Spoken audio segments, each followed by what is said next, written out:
আজ বানাবো কচুর ফুল দিয়ে মসুর ডাল। কচুর ফুলের পাতলা অংশটিকে ঝিরিঝিরি করে কেটে নেব। এবার কড়াইয়ে জল দিয়ে দেব। সে কাটা কচুর ফুলগুলো দিয়ে দেব। সামান্য নুন দিয়ে ঢাকা দিয়ে দেব। এবার ঢাকা তুলে দেব। কচুর ফুলগুলো এবার সেদ্ধ হয়ে গিয়েছে, জলটিকে ছেঁকে নেব। এতে দেব রসুন আর লঙ্কা। কড়াইয়ে সর্ষের তেল দিয়ে দেব।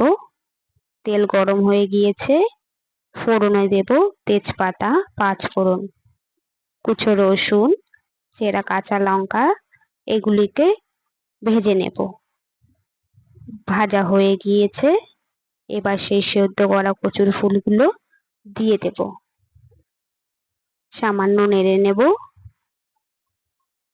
ধুয়ে রাখা মসুর ডালগুলো দিয়ে দেব। স্বাদ মতো নুন, পরিমাণ মতো হলুদ গুঁড়ো দিয়ে এগুলিকে ভেজে নেব।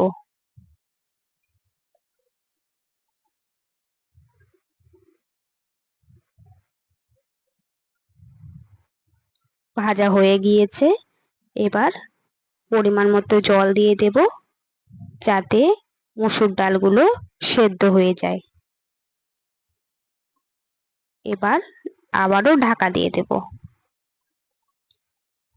এবার ঢাকা তুলে দেব। মসুর ডালগুলো সেদ্ধ হয়ে গিয়েছে, এবার এটিকে ঘন করে নেব। মাঝে মাঝে নেড়ে নেব, যাতে নিচে লেগে না যায়।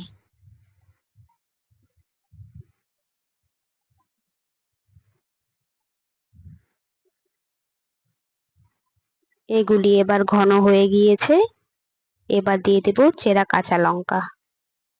আবারও খানিকটা নেড়েই তৈরি হয়ে যাবে আমাদের কচুর ফুল দিয়ে মসুর ডালের রেসিপি।